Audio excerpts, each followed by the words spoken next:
Jacques Réty, vous participez à la 10e édition du festival Novembre des Canuts. Et cette année, dans cette édition qui est très très fournie, il y aura un débat sur le mutualisme et l'économie sociale et solidaire. Alors qu'est-ce qu'il y a comme rapport entre cette organisation ouvrière du mutualisme et aujourd'hui l'économie sociale et solidaire? Eh bien, le Novembre des Canuts qui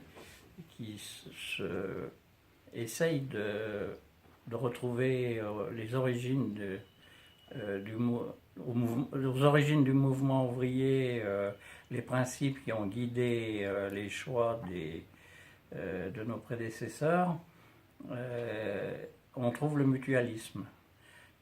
On ne peut pas comprendre ce qui est la revendication de 1830 sans revenir à la Révolution française qui avait proclamé les trois valeurs liberté, égalité, fraternité, mais la liberté de la Révolution française, c'était la liberté des affaires, c'était la liberté de monsieur Voltaire. C'était la loi Le Chapelier.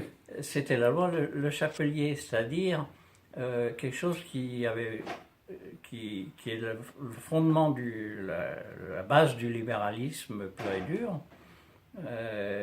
et surtout l'interdiction de revenir à ce qui permettait à tous les travailleurs de l'Ancien Régime de gérer collectivement leur travail. Donc ça s'appelait les corporations, et donc le Chapelier a détruit tout ce qui était valeur collective du travail pour instituer un libéralisme, la liberté, mais en fait le libéralisme pur et dur. Et donc il s'en est suivi que la République, en fait, interdisait le droit d'association qui n'est intervenu que 100 ans plus tard quand même, qu'on a acquis que 100 ans plus tard.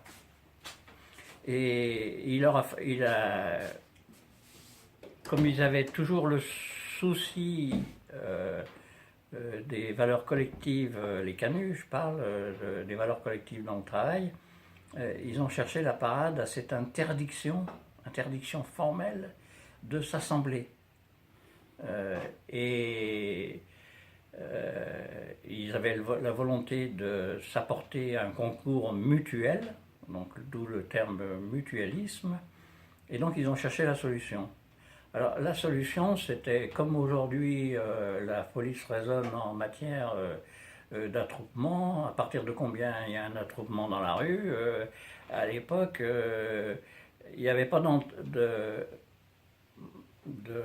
pas d'entrave, mais de délit d'association en dessous de 20 personnes. Et donc ils se sont organisés de cette façon en mettant 19 personnes, 20 moins 1 ensemble, qui font un groupe. Le groupe d'à côté, c'est aussi 19 moins 1 qui cotisent pour la même chose.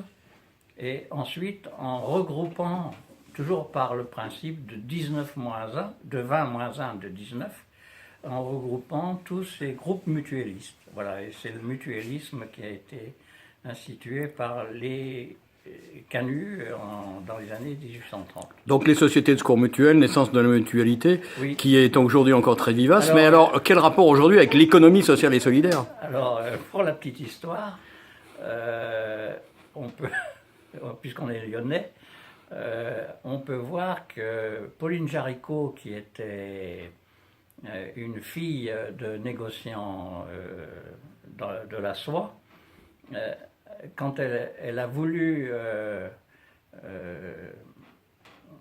recueillir des fonds et trouver un système de recueil de fonds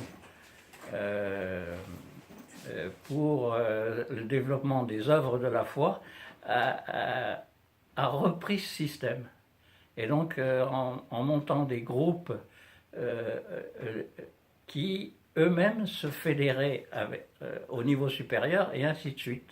Et c'est ce qui a donné, je pense que c'est les canuts qui ont inspiré l'œuvre de la propagation de la foi.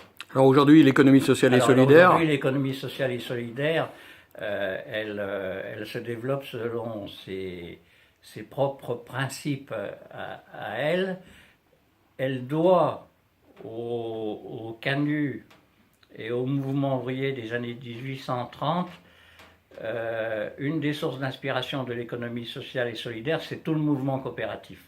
La première coopérative de consommation s'est créée à la Croix-Rousse en 1834 avec Derrien monté de la Grande Côte. Voilà, donc c'est le lien entre le mutualisme d'hier et l'économie sociale et solidaire d'aujourd'hui.